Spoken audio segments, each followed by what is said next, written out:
Hey, what's up, you sexy bitches? Welcome back to this week's Weekly D, where I have the amazing Yvonne Smink on with me, and we're going to talk about all sorts of different things, including her amazing pole journey and her super unique style. There's one thing that I love about Yvonne is that she can take any movement and make it look interesting, whether it be a climb, a sit, or just looking at the damn pole. She knows how to make it look so cool. So without further ado, this is the Weekly D. Because, honey, if you ain't getting your D on the daily, you better at least be getting it once on the weekly. If you're not getting any and you want some tea, then come and join Dan up on the Weekly D. It's the Weekly D. Welcome, everyone, and welcome to the lovely Yvonne. Thank you for joining me on the podcast. How are you feeling? Yeah, thanks for having me. Yeah, I feel a little bit hot like you too. Like the weather has been really moist here and humid. It's impossible. Even for me, pole dancing right now is just sliding. Right. Just like holding on sliding. But for the rest, I'm super good. I hope you're good too. Good. It's funny, we've actually had like a bit of an odd summer this year. Like we had kind of like a good beginning, and then just recently we had like really bad weather. And today it's like gone really, really hot, which is the worst day for it because I can't even really open the window because you'll hear the sound on the mic. So I'm just sat here Yeah, sweating in this lovely hot room. It's great. So we're suffering for the viewers. Yes. exactly. So what temperature is it there today? What's the heat there? I feel like it's about maybe 25, 26. So it's not that hot. Okay. It's just very humid. It's very humid. Yeah. Right. Just sweating. Yeah. It's like a pole dancer's worst nightmare, isn't it? Shit. And I'm the person, I can't handle airco very well. I get sick super fast for some reason from air conditioning. So I can't really turn it on when I train. Yeah. So yeah. When I teach my classes, I'm like, I know we have to put on the air conditioning, but I'm gonna just wait until after after like it's the very last moment that I can put it on. And everybody's like, yes, now it's the moment. I'm like, okay. Let's put it on, Yeah. Do you think though, Yeah. this is totally not a subject I want to talk about, but I find this a really funny subject because as a student, of course, you're always going to want it on quicker than the teacher because as teachers, we don't get hot super quickly because we're teaching them stuff that True. we can do already, right? So I think that is legitimately a bit of a problem because it's like, I understand the students are getting really hot, but also it's really important for the instructors to be warm too, because obviously if we go cold and we're demoing moves, I mean, do you get that a lot? Like, do you find it really hard to keep yourself warm? So like with my own, like I do usually like a 30-minute warm up, I'm fine. But especially when I teach beginner classes, I'm like, oh, I'm cooling down, a lot. So I have to like, move my shoulders a little bit before getting into, the pole again. So it's always like, because I want to be there for my students and I always ask before starting the class, hey, when you want the airco on, let me know who wants the airco on right now.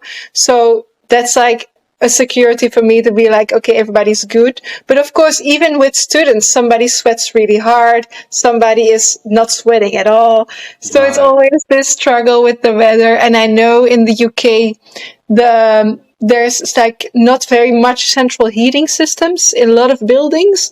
So that's even just worse. Like the people close to the heating cannon, the heat cannon, I don't know how it's called. They're like so hot. And the people on the other side of the room, they're just Freezing like cold. freezing. It's actually a really big problem we have here in the UK because pretty much every studio, except for mine actually, and a couple others, there's Deb Riley has a really nice warm studio as well. But most of them are in units, so they're in like business units. So, and these units are designed for industrial businesses, not fitness. Exactly. So they're just freezing cold.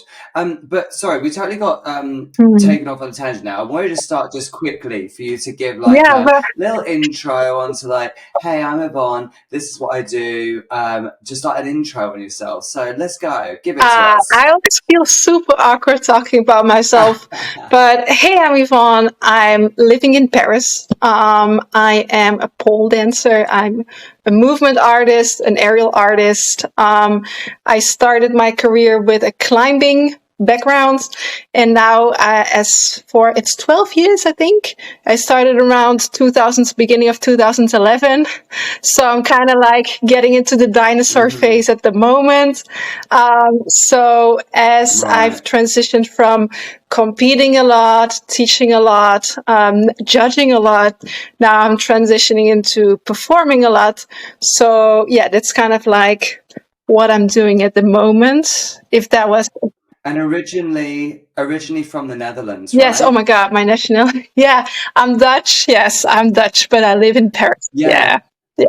Yeah, it was only because you mentioned the Paris thing. So, Yeah. how long did you live in the Netherlands for? So your whole life until you moved to Paris? Yeah, basically, I lived my whole life in the Netherlands, and then I had 2 years before I moved to Paris, where I had my life in a suitcase, and I literally packed my suitcase, and like I was always away.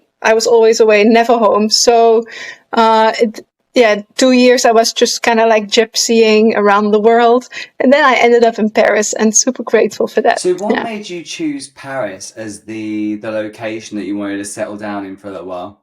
Actually, like, I don't know how you say this, accident. It's not Hmm. how by accident. Yeah, It wasn't on purpose. it wasn't like by accident. Like fate came together in a way. Because, long story short, I got an offer from Body and Pole to be a permanent teacher there, and I accepted it. So, if you know, that's in the United States. Hmm. But it turned out that getting a work visa is practically impossible. So as we tried on, and I was confident I was going to live in New York. I even packed my suitcase for New York. I was like, I'm going. I got my ticket, and then I got the call like, okay, like the visa didn't come through. I was like, what? I was in tears. Oh. And at that moment, I was training in Paris for this competition. And I was on the phone in tears and like, oh my God. And then the studio assistant stood next to me from the studio in Paris. She was like, are you okay? And I said, no, my visa just got denied and I was going to live in New York. I don't know what to do. And she's like, well, we're looking for a teacher. And I was like, oh, I'm looking for a home. And that's how I went. That's how I went. So really But like also, so did random. you not And correct me if I'm wrong here? So because you got really into when you yeah, started pole, you did climbing, pole dancing, and then you really got into like different forms of dance movement yeah. and body movement. And Paris has a really good Oh my scene for God, that. Is it's that like right? the best scene. And this is also why I'm so inspired here because there's so many different movement artists, different styles of dance, but also different events, you know. You can have a lot of talented dancers in one place, but if they don't jam or if they Hmm. don't, come together, then it's just very individual. Whereas in Paris, there's like this big place. It's called Saint-Quatre. Everybody trains there. You see my videos sometimes in my stories. I go there Mm. for training. I was there like last week, I think, just to sweep around the floor, connect with people, talk with people about art. That's like the most precious thing to me. Yeah. Yeah, it looks like a really cool place. So how far is that from where you are? It's like I go there by foot. It's maybe 30 minutes by foot. Yeah. So it's quite a Okay. close.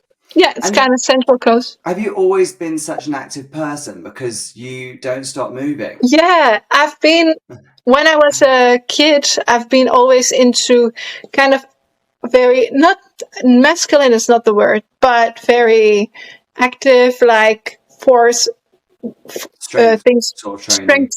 Yeah, Mhm. strength, force. Like I was a long time in competitive judo. So I competed in that like quite a lot. My dad was so proud of me. He has like so many pictures with me Aw. fighting with girls like twice my height. And I won, and I won. So I was quite like into it. Then I got into rugby. I did rugby for a while. But rugby, it's not made for my body because I'm so short, Right. and I'm not a sprinter. I'm very like buff, but I'm not a sprinter. So as soon as I got the ball, it was kind of over because everybody's going to tackle me. Yeah, yeah, sure. and it was like this team mixed, guys and girls team mixed. So like the guys just like kind of walked over me, and you have this thing in your mouth where it doesn't really help. Oh So no. my mom stood there next to the side like, oh, my child, getting tackled and everything. But like I still really like to see this part. And then I got into climbing. So it's like, and next to that, I was always active into hiking, into being outdoors. I did a kind of outdoor study as my university study. Okay. So And yeah, that the also, yeah. climbing, how long So did so that, the climbing you would say was like your main thing before you started pole? Would you yeah, say like that gave you like a really good advantage with starting pole, or was there any yes. disadvantages it gave you? Like, did you have like lack of flexibility or anything when you started because of it? Or Yeah, I want to say that like my engagement and my connection was really good in my body. So of course, everything in the wall when you climb up is in the front. Most of the things that you do with the pole are also in the front. So I was very good as soon as I could see my hands and engage my body. My body knew exactly what to do. And the things I couldn't do, for example, I remember I went to the UK for a workshop of Carol Helms, and this was, I think, beginning 2011. I couldn't climb the pole. I had no climbing technique at all. Like I couldn't climb at all, but I just did it by, pulling these up. people that climb by their arms, because that's how I climbed on the wall, And Carol can confirm this. And she taught me my first Superman. I learned from Carol Helms in her Oh, workshop. And and I went to her heels workshop, but I didn't have, the platform heels. So I went there with these terrible, like tiny boots. yeah. I mean, Can you most imagine? people like have to at first, right? Because they don't know, which is so funny because I couldn't do that because obviously Didn't- my shoe size, I just can't get shoes like that. So my first experience of heels was in pleasers, thank God. Oh my But God. yeah, and don't you think it's really sad? I don't know how Oh you my feel about this. God. Don't you think it's really sad that many people listening to this probably don't even know who Carol Helms is? Like, because she's like the OG, one of the OGs, That like is one so of the. Oh, sweet. Oh, she's like my inspiration. Like when I started pole, she had this YouTube video on Portishead's song. It was like, I still have goosebumps when I think about it. She did like this flag transition. Like she just, like the whole thing was done on spinning pole, but just like, this was the time when you would still watch videos that were like 5 minutes long on YouTube. And you would just go like, oh my God, it's my favorite video. And you go over and over again and then try to analyze what is happening and then try it at home. And she was just my inspiration because she did so many, like, she mm, was, like this energy that she gave, and I just don't know her personality. And still, like, she taught me the rock star yeah. spin in a workshop. Like, it's one of her Uh-huh. 60 I signatures where think she puts the ankle behind the pole and then she pushes her. Yeah, it's still like I still teach it to my students, and right. I say like this is the Carol Helm movement. They don't know Carol Helms, but I say like this is what I learned from her 12 years ago. And I That's crazy. still I teach it. think she taught me that move as well. Isn't that so funny? I Yes. wonder whether we might have even been at the same workshop. That would be hilarious because I We, did Carol Helms. What studio was it at, out of interest? I think no. This was in Ireland. I went to Ireland Okay. actually. I was Sorry, saying if this it was was in at Ireland. Stacey's studio, you would have been with me because I would have been there too. Yeah, But probably. Yeah, probably.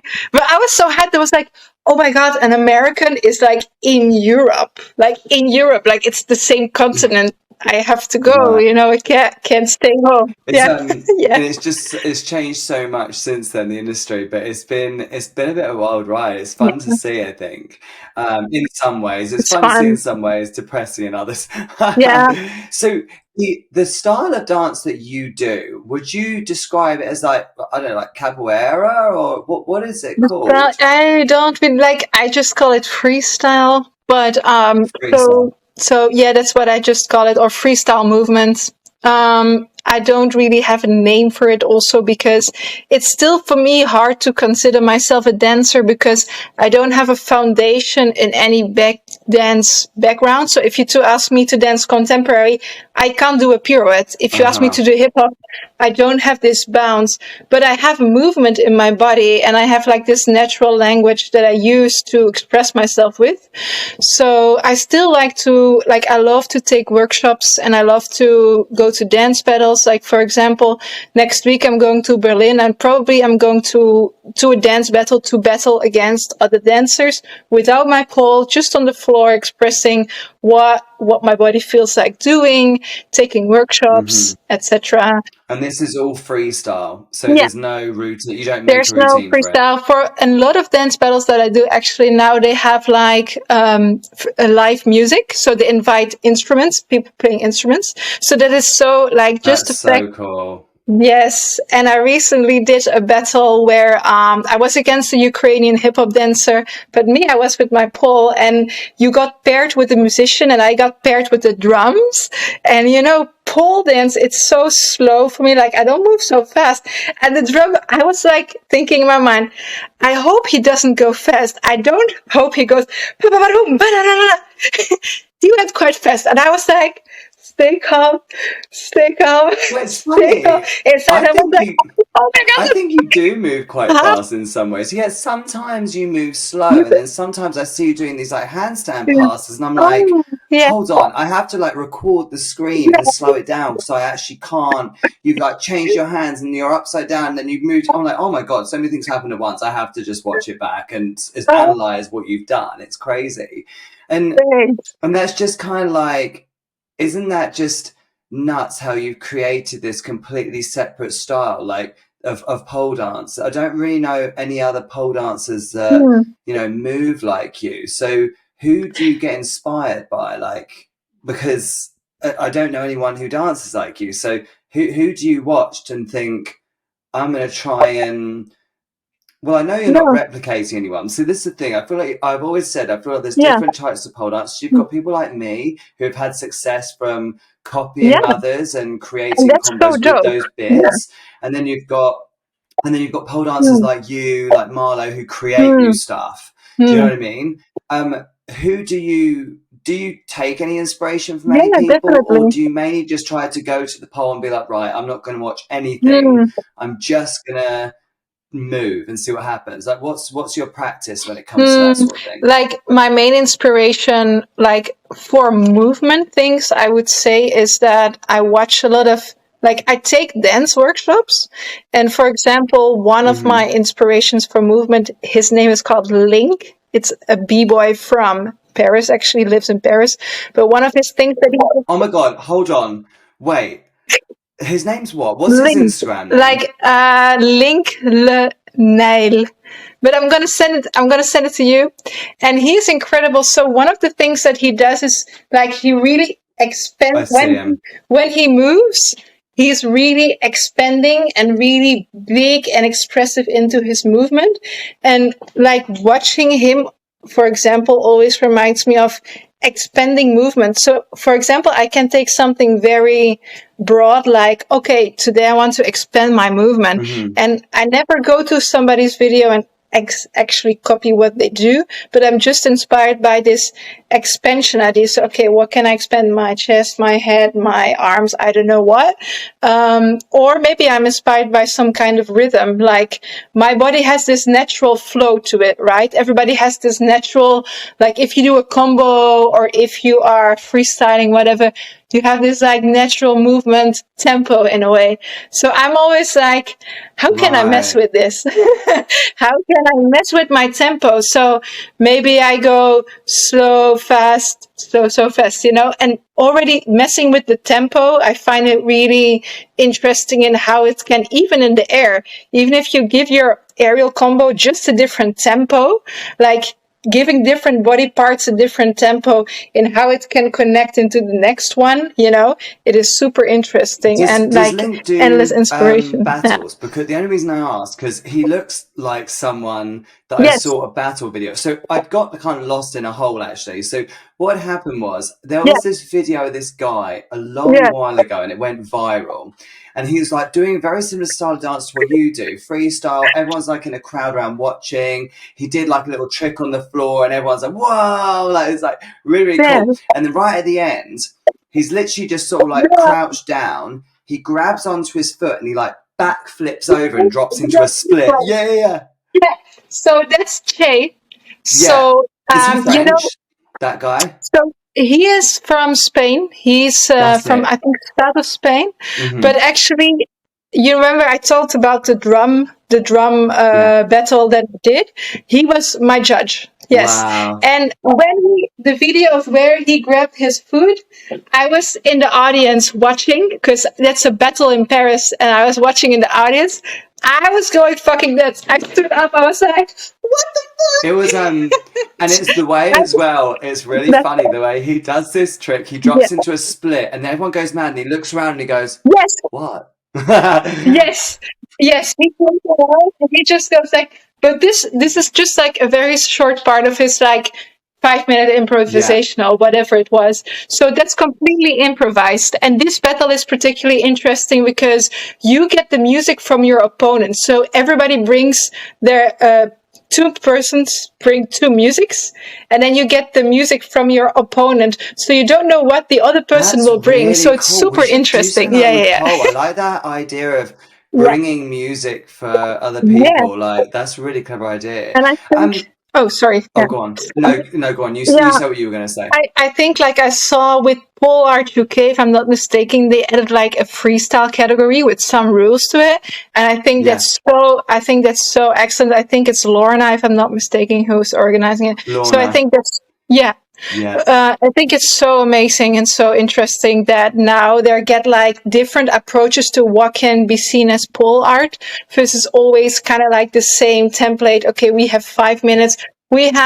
You need to flow.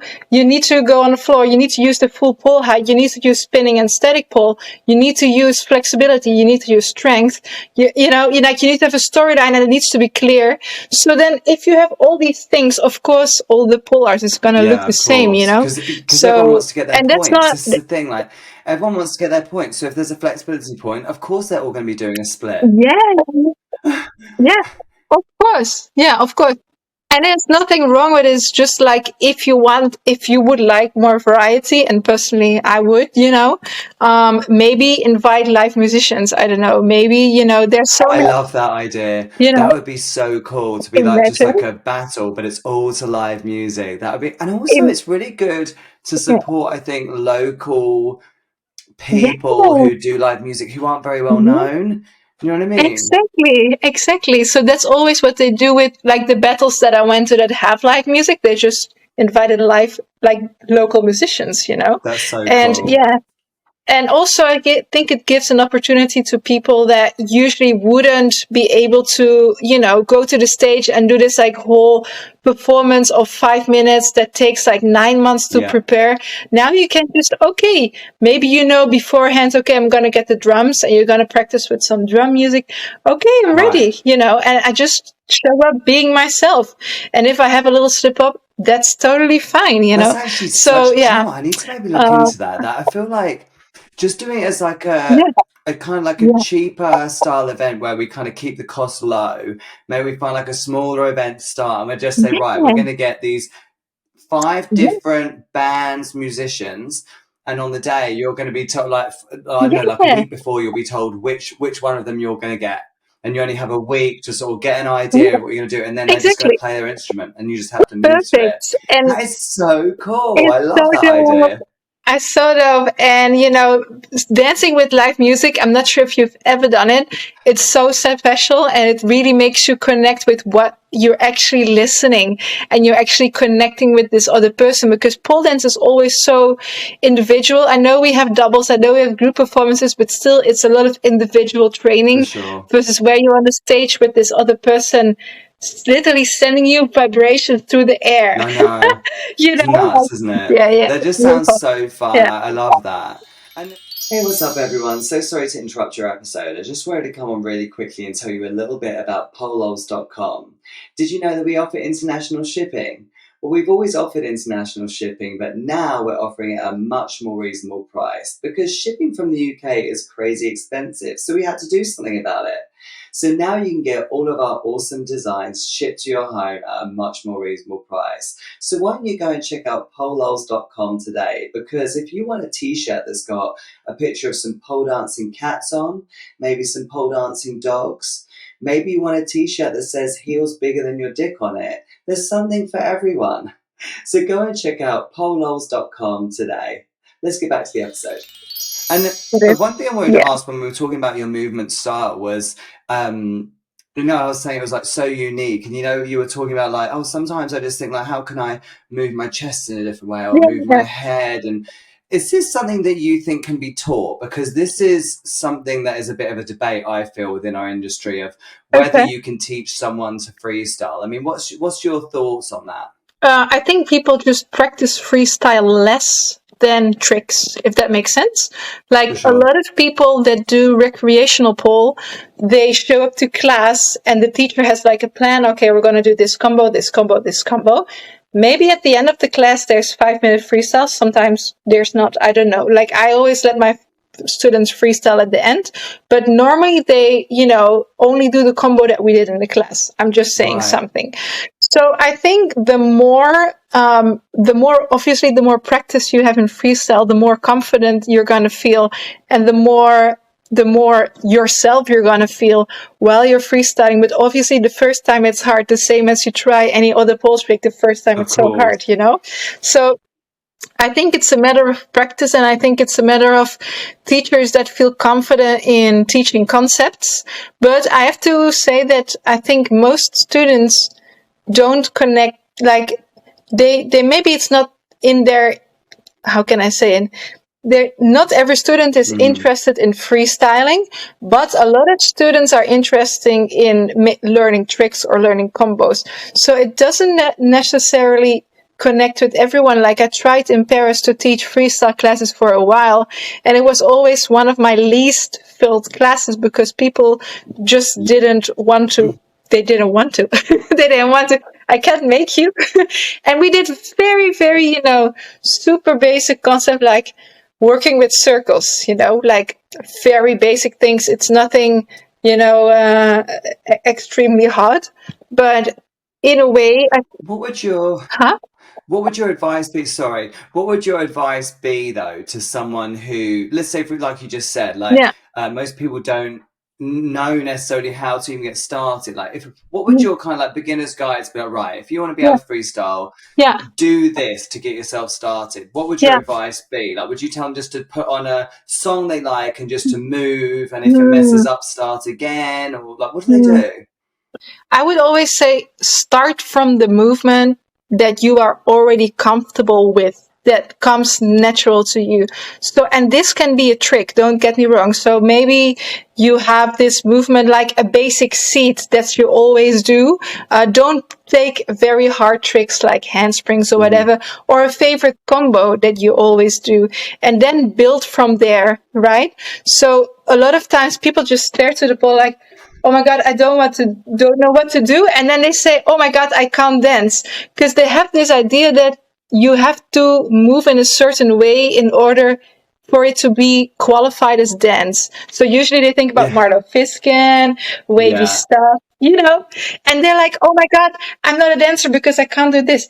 Everybody's a dancer, like movement, like the definition of dance is so broad that you can see a lot of different things in that spectrum. So don't get this idea that, okay, I can't do waves, so I'm not a dancer. I always think like start redoing, for example, a combo that you really love on a music that you really love, and either connect with the music. So what I personally found is that I talked about this before, but if you, the closest thing that, how can I say it?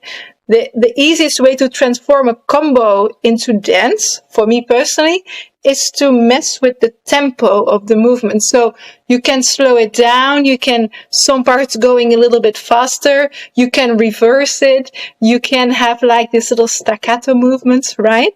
So if you mess with the tempo, it already starts to feel like some kind of story. And then you can add in this combo, when you're in the air, when you're in the movement, you can add a little concept. So maybe the concept Yeah, is yeah, yeah. always like looking over your shoulder. I'm just saying something, right? So that is super interesting, because you're doing your own movement and suddenly you're looking, and then you're like, oh my God, now I'm falling to the side. Oh, I have to grab my arm. Oh, wait, I'm in this thing. Oh, that's cool, that's cool. And then, oh yes, I have to look to the side. Shoo. Or for example, I'm going to show you. Where's my pole? Damn it. Where's my pole? You see? My pole is gone, sorry. but, but That is I so took funny. out You're like, my oh, let me pole. just show you on my pole. And you're like, oh, I'm wait, so my used to pole my isn't pole. even there.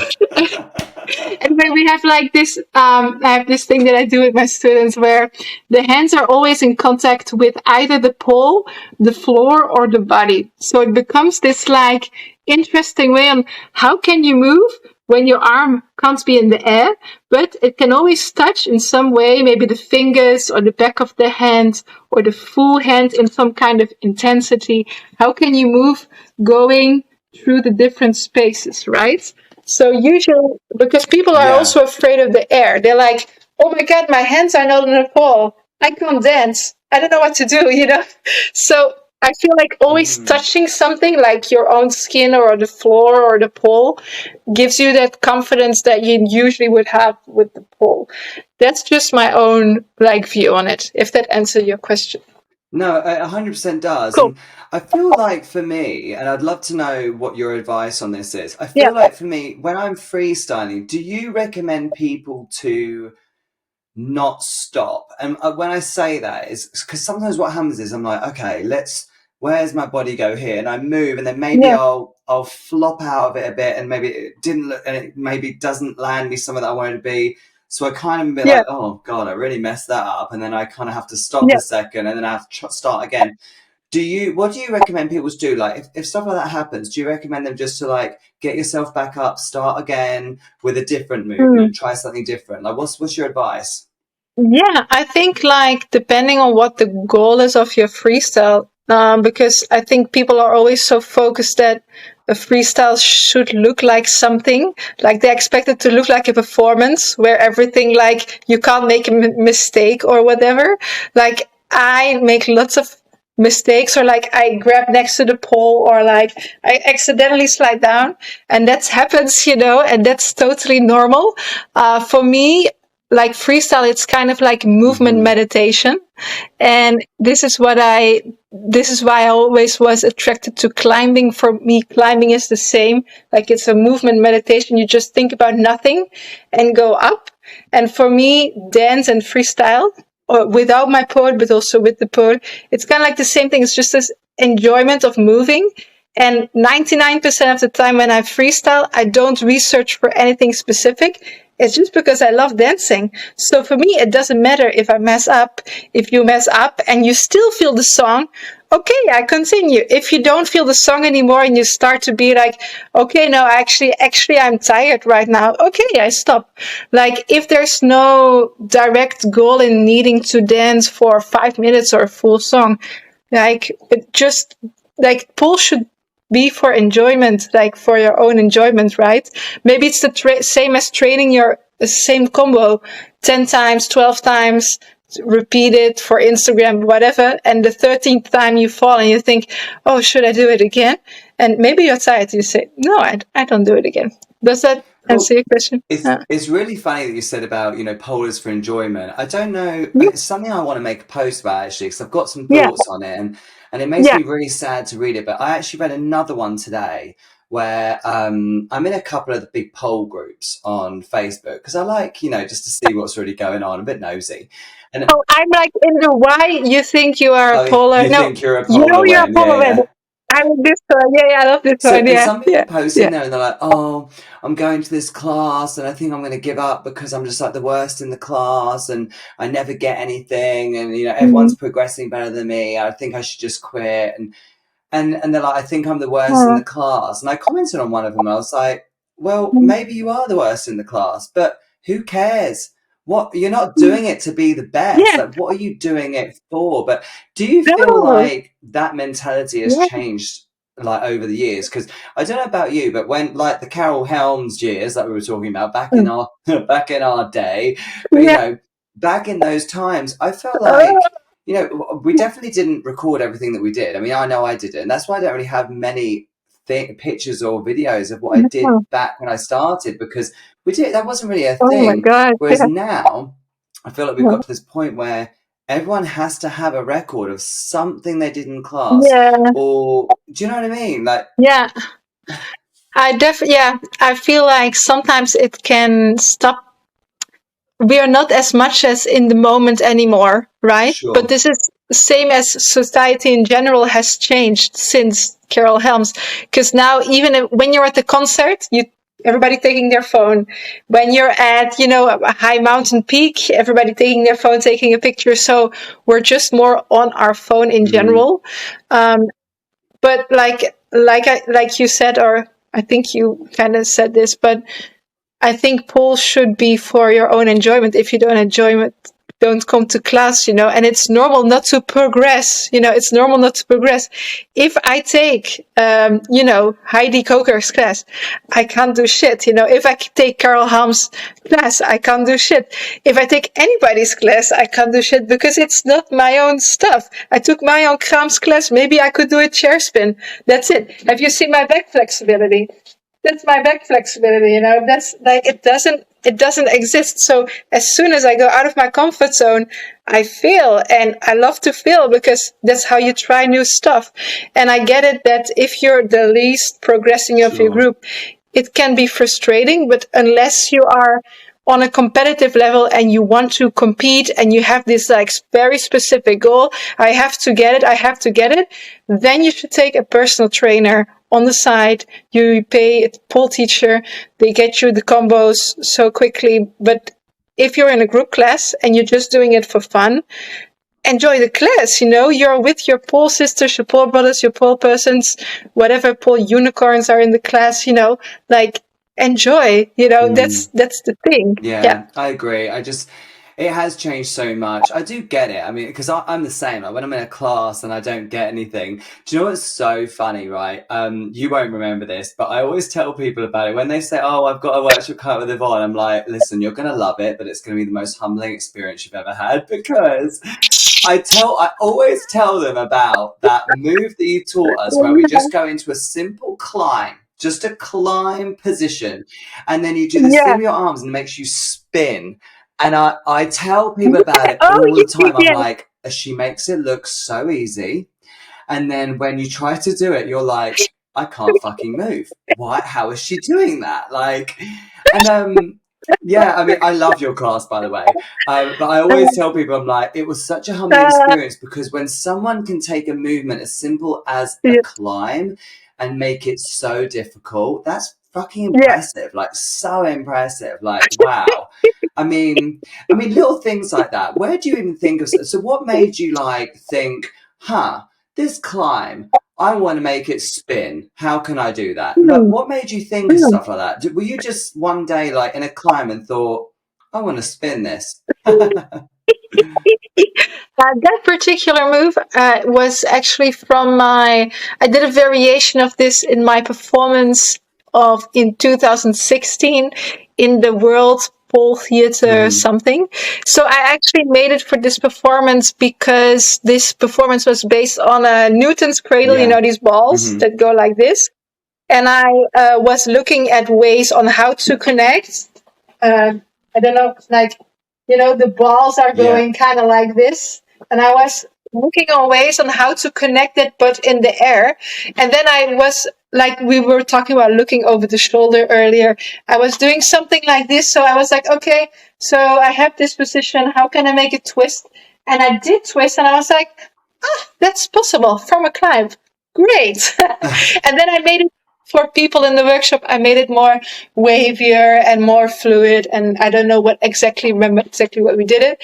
But yeah, so that movement I particularly made for that Yeah, I love performance. that. Yeah. But again, like I just find Yeah. that really impressive. So I love things like that. And one thing about your style that was one of the things that I wanted to talk about was you use a lot of Yeah. flexed feet, and as a result of that, you get a lot of Yeah. funny comments on your Instagram, don't you? So I wanna Uh, I wanna ask yeah. how you feel about Facebook that. How and do you feel when people comment saying point your toes, and you're like I don't want to point my toes. yeah. How do you feel about it? Yeah, it used to annoy me, but it says more about the person than, me, how they see movement and dance in general. And of Hmm. course, we are always taught in pole dance studios to point our toes. So I get it. Like, they're just repeating what their teacher says. And Hmm. like, I get it, but it doesn't affect me anymore because I know why I don't point my toes. And I also think it's good somebody in the pole dance community is a little bit like, fuck these standards. And, there's so many ways on how to move, but we choose to, project, the ballet standards, the Western style of dance, but there's so many African dance styles, American dance styles, Maori dance styles. I don't know. You can fuse everything with the pole that you feel, as long as it's respectful to the culture that you're fusing it with. But still, it's super. I think it's one-sided only to think about, Hmm. point your toes, unless I wasn't engaging or I was in a very incorrect technique. I can understand the comment, but Yeah, I rarely am. I Yeah. have to be honest, I am one of those people that I'm not a fan of flexed feet on most people. But do you know what it is? Yeah. I just feel like there's only certain people that Yeah. can pull it off. You're one of them. Like, do you know, and I know that sounds really bad, but like I watch you and I think, I look at Yeah. it and it doesn't look like just a random flexed foot to me. It looks very intentional. Oh, yeah. I think that's the difference for me. It's the Yeah. Yeah. difference between intentional Yeah. flexes. Do you ever remember a Yeah. performance from Michelle Stanek Yeah. where she did, I think it was like a leopard routine, and she got her toes, Oh my God. yeah, and her Yeah. toes like all Yeah. moved separately, and I was like, wow, now that is an intentional flex. Like, oh, That's like the prime flex. That's like my favorite, that's like the inspiration. It was also the first time I saw somebody like intentionally flex, but also right, like on such an epic move, yeah, It was like she was some kind of seat, and then she was like, yeah. the toe said like, Well, it fuck was you like, all. it looked like she was playing piano with her fucking toes. Her toes were all moving like, they were like, ooh. I was like, oh, I was like, wow. But Yeah, yeah, like legendary pose. Like, this performance still like amazing, like legendary performance. Watched it so many times. UPSF, Like yeah, 2012 UPSFD. yeah, Yeah, this competition, like, legendary. Oh my God. yeah. Yeah. Hey, what's up, everyone? Sorry to interrupt your podcast. I just wanted to come on and tell you really quickly about one of our sponsors for this podcast, which is Superfly Honey. So tell me, do you want to be Superfly Honey? Well, honey, of course you do. Well, if you want to be Superfly, you need to make sure you get yourself some Superfly Honey grip leggings. Now, Superfly Honey specialize in these grip leggings that you may have seen all over Instagram at the moment. Everybody's wearing them. And these are great for anyone who like to just keep themselves a little bit more covered up. Maybe you're poling in a cold country and you need some extra grip because your skin just isn't giving you the grip you need. Well, Superfly Honey have got you covered with their grip leggings. Now, they told me to give an honest review, and I did have a pair sent to me, and I can tell you the only thing that was sad about them was that the pair they sent me didn't fit me. They were too small and they were too short because I needed their tall range. So if you're like me and you're a tall bitch too, guess what? They've got their own tall range. They obviously just didn't realize that I was a 6 foot glamazon. So they sent me their tall range, and now I have one of their tall pairs of leggings, and they fit so snug. There's no movement on them. I didn't feel like they were going to cause any friction. They were super tight to the legs, so they felt really comfortable. And for any of you out there who like to stay covered up, these are amazing for you and definitely an option to try out. So go and check out Superfly Honey. Do you get any other like trolls or anything pestering you about anything else online, or is it just always the point your toes Yeah. stupid comments? No, it's more about also a lot about when I wear, stuff with my ass out or heels, like because people are very used to see me in these like baggy clothes. And also like, yes, that is a lot of my personality. I wear a lot of baggy clothes. Like I live in my pajama. I judge competitions in my pajama. I don't care. But also like, I love to express this like raw feminine side of me. And I love to dance with the thong and my butt cheeks out. Like, I love that side of me too.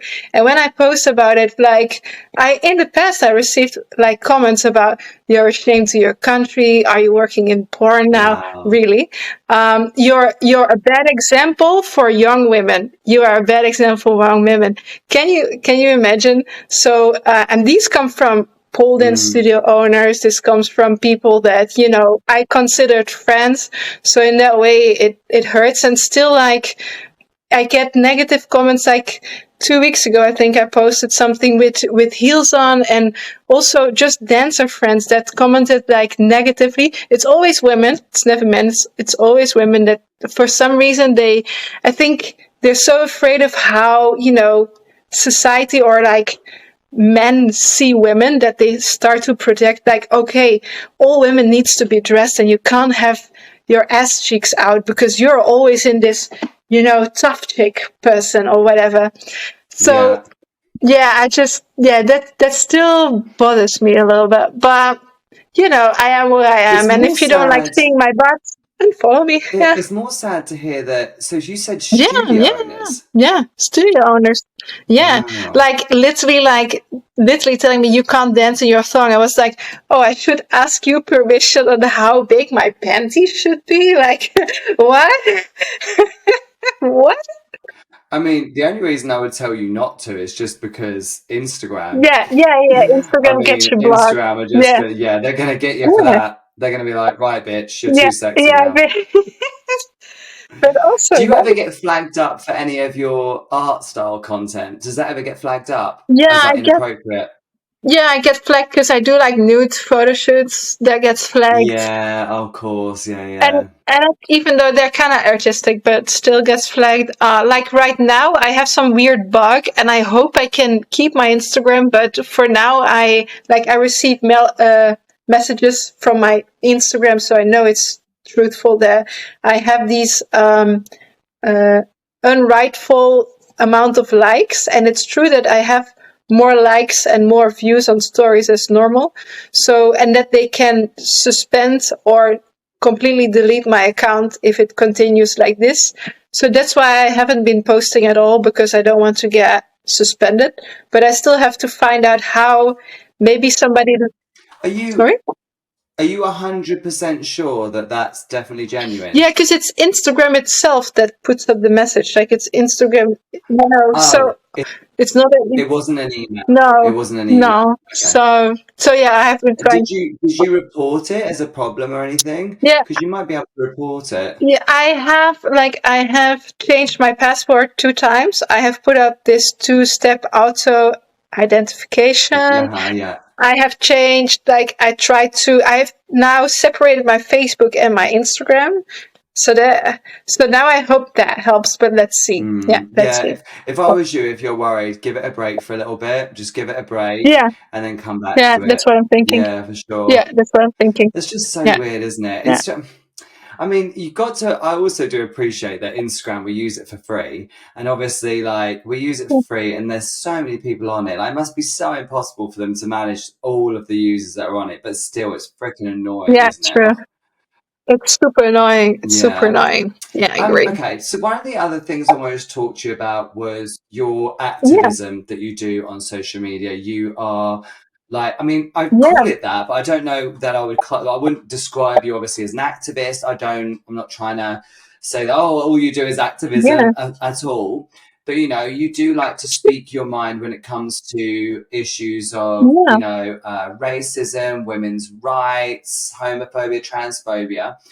Where yeah, where did this come from? Because I don't you weren't like that when I first met you, but is there something that triggered it, or is it because yeah. you've grown your platform now and you want to use it for good, or what's the Yeah, I reasons? think it's maybe has to do with just like a right moral compass, but also indeed like this idea that, okay, I have a certain amount of followers and I can reach a certain amount of people and I can actually do something good in the world outside of the thing that I'm good in, which is pole dance. And I think there's just some certain issues like homophobia, transphobia, that's just like more important than pole dance. Like it's just like people are literally dying. Like 2 weeks ago, there was a guy dancing Vogue in the United States in front of a gas station. He got killed. Like it literally kills I people. So know. when I see like this famous pole dancer speaking up about how she feels like this very transphobic and homophobic comments, like we all know who it is. Like I'm not afraid to write publicly, listen, this is not okay. You can't do this. Like people are literally dying and you have no reason in this time and age not to educate yourself. Everybody has Google, everybody has internet, it is easy. So yeah, I, Well, it's funny because, me and yeah, Jacob did a podcast about the Anastasia. So for anyone yeah, listening, we're talking about of course. Anastasia Sokolova, but, we did a podcast about it, talking about it. And I had, people will probably assume that I was obviously just anti Anastasia because what she said. And obviously I don't like what she said. The only reason that I have more of a problem with it, see, I've got this really odd view where I'm just like, listen, feel the way you want to feel. Yeah, If you're homophobic, it's actually no problem with me. I know it sounds really weird. that I'm sounds just like, if weird, you but want to okay. be homophobic, but keep it to your fucking self. No Oh, one yeah, gives a yeah, shit how you feel. yeah, No one yeah, cares if you don't like gay people. Like, who gives a yeah, fuck? But no one gives a shit about your opinion. So it's yeah, that whole thing of like, you've got to be like, it's like if I didn't like trans people, why would I yeah, go online and speak about that? yeah, Because it's not going to yeah, help anybody. I don't hate trans no, people, FYI. But when you're just like, it just makes me think like, yeah, what value did she think she was going to provide? And I think nowadays, whenever I think about what I'm going to post, I just think, is this going to provide any value? Because I don't think I ever used to do that. I think I used to just post whatever I wanted to post. And it got me in a lot of trouble over the years. But, I think oh my god, you can have an opinion. It's okay.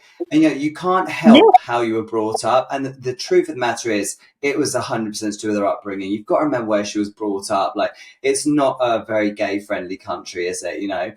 It's very much like the man is the because man and the woman is the yeah, woman but type of it's country, never an excuse, it's never an excuse. for And sure. if the whole internet, 99.99% of your followers and your fellow community people tells you like, listen, this is not okay, and you still stand by your standpoint and you're speaking hate to a certain amount of people, a group of people, that is a problem. So yeah, Well, I think the issue that we have is that obviously she's got a large following. So, there was a large chunk of people telling her that actually they support what she was saying. But, it's like I could literally go online and, like using the trans thing as an example, I could be like, I hate all trans people. And 90% of people would be like, oh, you are wrong because of this. But you bet I'd get at least 10 messages saying, I hate trans people too. Do you know what I mean? Because this world is full of bigots still, we've still got a lot of people who haven't educated themselves. And it's that whole thing for me where I just feel like it's not that you hate trans people. They don't hate trans people. They don't understand it. And why would you comment on something you don't understand? I don't talk about computer science. Do you know why? Because I don't know anything about it. I don't. Why would I speak on it? Why would I give my opinion on computer science when I don't know anything about it? So I just feel like it's okay. You don't understand it, so just don't speak on it. But these are humans. These are people. I Like agree. I just think they're not trying to I hurt just you. think with this amount of following, you have some kind of this moral responsibility in when you post things that are outside of your field of knowledge and outside of your field of expertise, which is pole dance. Like Yeah. anything I speak, I'm also like I speak a lot about on racism also as well, because even in the pole dance community, the majority of people traveling around the world with teaching workshops is white. Still, majority of judging panels are white people, so it is super important for me as a white pole dancer to speak up about these things. So even though I'm white and I'm speaking on racism, which like is a weird thing in itself, I'm trying to educate as much as I can to myself and then share it on my platform, you know? So I think there's always like this balance of like using your platform for good, but also staying to your field of expertise. And I know that a lot of people use, like a lot of fellow pole dancers use only their platform to promote themselves, to promote their business. And I get it, but also like sometimes different things in the world seem more important, like the right to have an abortion in the United States. Like I'm still like flabbergasted how it came to me. Like I was so angry. Like I'm a woman. Like we have bodily autonomy. You know, like it's these things. Like I can't help to speak up about. And like I have a right following. I have a right. I need to educate myself on it when I speak on it. But I still like I will speak on it, and I'm not afraid because. Like also thanks to the pole dance community, I got this following, but it's also good to give something back, if that makes sense. Do you ever get people say to you, so one of the reasons why I stopped talking really so much about race is because I got a lot of people saying like, they were calling me, they were saying I was trying to be a white savior. Have you Yeah, ever heard that saying yeah, before? That was an interesting one. yeah, I know. I, And I was, oh, okay. I got that too, like that I didn't have right. Like one of my black friends actually told me this is not your fight, and I say yes, this is my fight. Like I want to fight for you, you know. And they said no, and I said like we had this whole discussion. So I feel like even amongst black people, there's different opinions on should you speak about it, yes or no. And I feel like I need to speak on it because I feel like in pole dance the ratio is so like off, the ratio of the amount of white people. And even if you have a full panel of white judges, you know, you're always going to have a different view on art than if you would have different cultures representing, because different cultures and different backgrounds see art differently. And I think it's so, you know, important to have that. So like, I think I will always speak up to it unless everybody tells me, yo, stop. And of course I make mistakes. Yeah. I make mistakes when I speak. I use wrong words. People call me white savior too. Yeah. So yeah, I get it. Yeah. And how did it make you feel when they called you that? Because I felt terrible and I was Yeah. like, oh God, I'm not going to do that again. You know, and I feel terrible saying that I'm not going to do that again because it's sort of like, yeah, I feel like, you know, I shouldn't let the opinion of like few people stop me from doing something. But I tell you why, because it has such an effect on my mental health when Mhm. people start criticizing me because they always tend to go a bit personal. They Yeah. tend to be like, oh, like damn Rose and this or whatever. And it just really affects me. So Yeah. I always think to myself, right, I'm not going to do that again because Yeah. what I dealt with from it, it wasn't worth it. And actually, it's better just to stay quiet, you know. But then you could say like, it's like when the whole Black Lives Matter thing, you know, I spoke on it back then. And, you know, Yeah. as a result, I did receive some negativity about it, of course, like you do with anything Yeah. you speak up on. Yeah. Of But it course. was one of those Yeah. things where, again, I just thought, you know, I spoke on it because Yeah. it felt important to me. You know, I've got my Yeah. stepmom's black, my sister is, you know, mixed race. Yeah. So it's like I feel like it's something I really should because I feel like it's a responsibility as someone who's got family members who are black. And then when you get the hate come through, you sort of think, was that worth it? Like, should I have not done what everyone Mm. else did and just maybe just shut up and just not said anything, just sat back?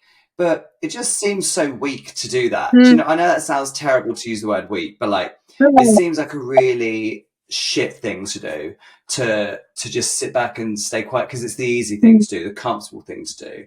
And I've never really done the Yeah. of course. Well, that's I what mean, most people most big do. name pole Yeah. dancers, you know, Yeah. if you look at most of the big name pole dancers, most don't speak Yeah. out, you know, and No, I only they really don't speak out on anything, and it like it annoys me a little bit. Sometimes I'm like, don't you care? Don't you care about this stuff? Like, don't you care? Like, don't you think it's more important than your new bikini? Sometimes I really think like that, hmm and yeah, but also like I understand your sentiment, but I think you always have the right when there's specific things in the pole dance community. For example, like you remember this. this competition that was in Italy, and somebody painted their Yeah. face black. Yeah. So yeah, that's like an obvious, like literally like such an obvious form, and it would have been like great if like more famous pole dancers would have like written a statement, but most of the time people just behind their desk and letting it pass, and choosing the easy route. But yeah, I think it's one of those things as well with things like that, that people, oh, I've got to word this right because I don't want it to sound wrong. I think a lot of famous pole dancers are afraid of upsetting people and afraid of losing business opportunities. oh, But let me definitely. tell you now that if anyone's ever heard me speaking on homophobia before and changed their mind on me, let me tell you now, I didn't want to work with them in the fucking first place. You know what I mean? Like, there's so many people out there that I can work with. Why would I care Yeah, about one studio that didn't like my opinion on homophobia? Like, fuck you. Like, do you know what I mean? yeah, And don't get me wrong, yeah, I'm not here to force yeah, my opinion on anyone. But I think a lot of them just do it because it's the fear of not being liked. It's the fear of being cancelled. I mean, let's talk about yeah, that. Like being cancelled, there's a real fear, yeah. I think, within our industry now of like, oh, if I say that, I'm Oh going to get yeah, cancelled. yeah, So many people tend to tell me how they really yeah. think face to face rather than, Yes, you know what I yes. mean? And it's Famous like, pole dancers too. Famous pole dancers, they come, they sit in a room and they talk the most shit about everything. And then online it's like, oh, roses and smiles. And then in real life, they talk this shit. And I'm like, girl, that's not what I saw you comment. So I'm like, when you talk to me personally and when you see me online, like I'm literally the same person. Like I've never right. met anybody. I will speak my mind online, and I will speak my mind when I sit in front of Uh-huh. you. You know. I'm the So same. so yeah. I mean, is that the same? And you know, and people don't like that actually. It's funny, you know, over the year I'm Yeah. definitely better than I was. You know, I used to speak my mind on everything. I used to years and years ago, I used to just think that, you know, oh, you know, I'm just going to speak my mind because I'm outspoken. And, you know, as a teenager and stuff, as a kid, you know, I used to be so quiet. I wouldn't say Yeah. anything that I thought. And as an adult, I feel like I was trying to make up for it. But now I'll speak out on things that Yeah. really, really like the homophobia thing that really meant something to me, and I will call it out if it needs to be called out. I am also though open to Yeah. supporting people if they've made a mistake and then they apologize for it. Let me tell you now, actually, if Anastasia was Yeah. like, do you know what, guys, I'm so sorry, I didn't actually mean to offend anyone, and I realize now that I've got some learning to do. So I'm going to go away and I'm going to learn. I apologize. And I really hope that you can forgive me. I would have been like, do you know what? Good for her. Like, I would have still spoiled it. And actually, a lot of people Yeah. online would have been like, no, you're cancelled, blah, blah, blah. Whereas I don't actually, because I've made Yeah. Of mistakes. We all course. make Of course. mistakes, Of course. right? Yeah. Yeah. But yeah, so it's just one of those things. I think the person that you see online from me, you know, that the person that speaks their mind and says is generally the same Yeah. person you I meet, know because I like know in you. Yeah. person. Yeah. I, I feel like I'm a little bit more friendly face to face in the Yeah. sense that when I can see you and I can get to know you, I feel like Yeah. we'll get on better than we will Yeah. online. I feel like I'm not good at writing my words. I'm better at Yeah. speaking them to you. But Yeah. yeah. Yeah. I feel Oh, you. I want to just wrap up with one last question. Okay. You're Sure. performing and stuff. So you're getting into performing. You've just recently, are you still doing it? This circus show that you were in. Was it a circus Yeah. show? Yeah, it was like a circus, like the winter circus in Finland. I was there for 4 months, and recently And it was like a pole that swung side to also, side, yeah, yeah, right? yeah. This like special, like this pole is made from a company in the south of France, and yeah, it's this amazing pole that has like weight in the center, Mm. and so then it swings side to side, but it also swings in circles.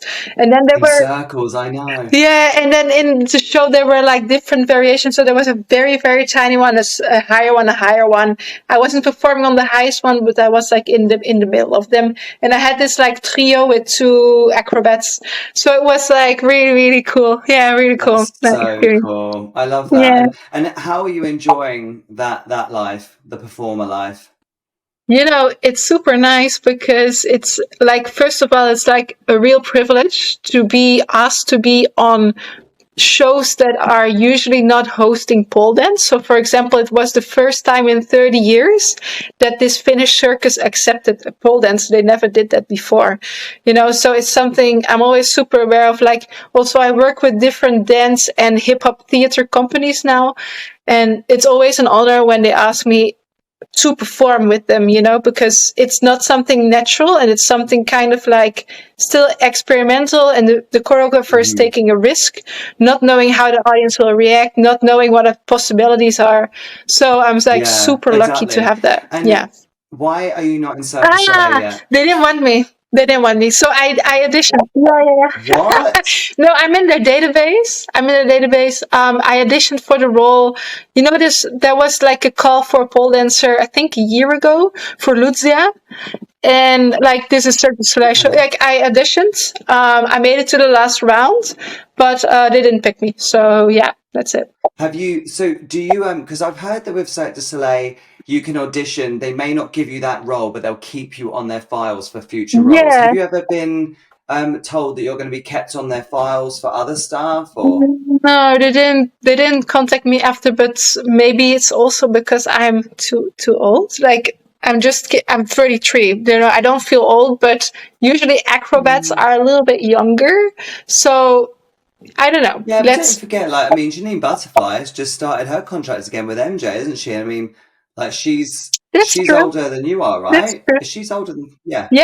So, like, I think it's definitely something like I'd love to see. I feel like out of actually most of the pole dancers that are in Cirque du Soleil, no offense to everyone else, but you kind of suit the style the most, actually. Like, very cool movement and stuff. But if they called you and offered you the job, would you take it? I think, because it would be my only chance, kind of. Like, I think, like, now it's like the moment for me to perform before, maybe transitioning into something else. So I try to get as much performance jobs done.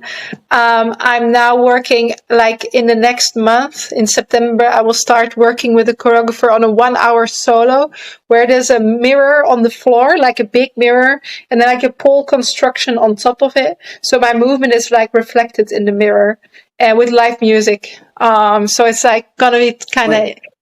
And you'll be dancing for a full hour? Yes, 1 hour. Yeah. You'll be up the pole for an hour? I don't know, maybe also on this mirror, but like with the pole for 1 hour. Yeah. But I already made with him like a 35 or 40-minute performance with only one pole. So it is definitely possible. But I also have to say, like, we put light on the top of the pole, and then the shadow of the pole was reflected on the floor, and I was dancing in the shadow. And that was like movement of the pole and movement on the pole. But yeah, this choreographer is like very experimental, one of my favorite persons. So yeah. And this is for a show? Cool. This is for a show? This is like show. Yeah, this is a show that's going to tour. Like, we're going to have a premiere in Amsterdam in like November. And then it's going to tour, I don't know actually where, probably in the Netherlands and somewhere places in Europe, probably. So, forgive me for asking this, and I hope this doesn't come across as rude, but like, so in a whole hour, it will literally just be you. People will be sat watching just. Yeah. But will that. And a musician probably on the side, yeah. Right, because in my head, I'm just a bit like, an hour. I don't know if I could watch just one performance for an hour. But also, like, realistically, how the fuck are you going to perform at the best of your ability for a whole hour? I know. Yeah, I know. It's so interesting. But this guy, so that's the beauty about theater, right? So it doesn't necessarily always need to be movement. And you can play, like, for example, the last solo that we made, I was on the top of the pole for 10 minutes. So I'm just in this basic climbing position, like the upright crucifix like this. Mm-hmm. And the whole thing I did for 10 minutes was looking from behind. I forget that my pole is, I was just like looking from behind the pole in different ways to the audience with different images and maybe some hand gestures or whatever for 10 minutes. And like, my mom and sister loved it. I don't know if like people were engaged the whole performance.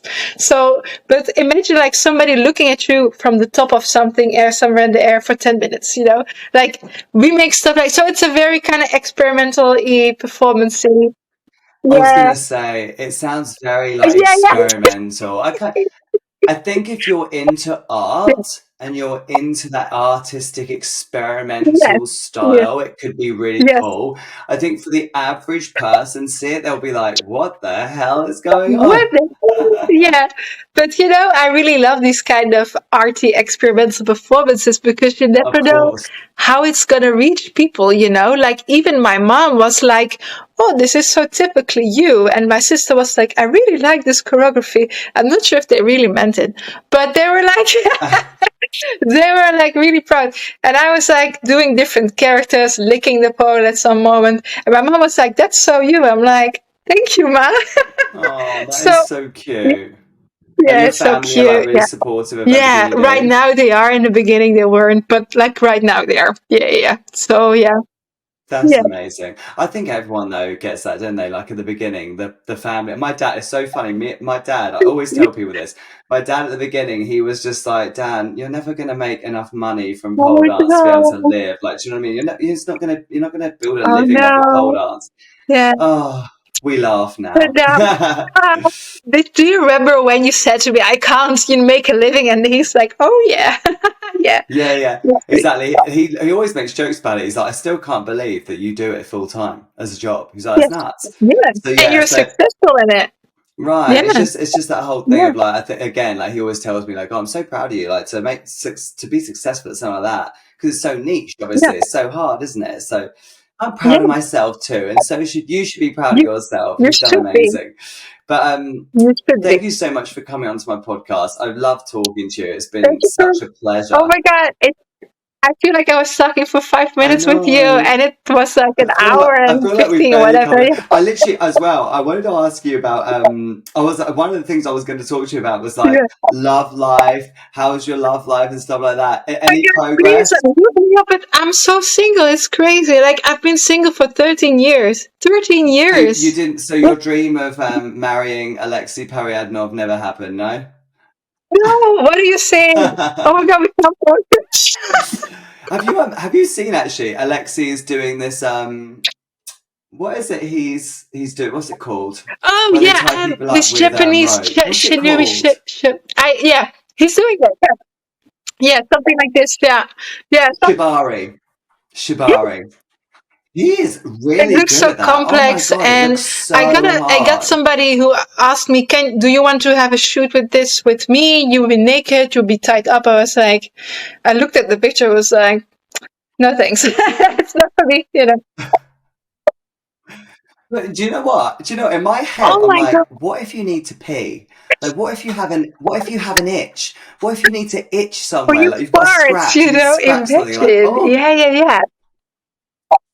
I was and like as well, like this guy who was like, do you want to do it? It just sort of like in my head I'm a bit Yeah, like, you don't know this guy.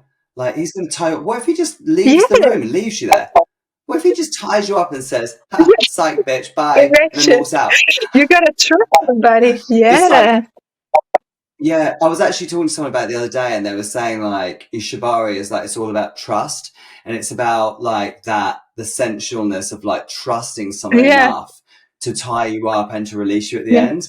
Like it's just, but some of the positions he ties people into, I'm just like, wow, How, that is crazy. how, but also you need to know your knots and you need to know where to tie on the body and not to, restrict the uh, blood flow too much. It's crazy. Yeah. crazy, but Crazy. very impressive, very impressive. Super impressive. Anyway, lots of love. Thank you so much for coming on. I hope to speak Thank to you you again so real much. soon. Bye. Bye-bye. Thank you so much for joining us on the Weekly D. Really hope you enjoyed it, and I'm looking forward to seeing you on next week's episode. Until next time, bye. That was all the tea that you can get this week. Join me next time right here. It's the Weekly D.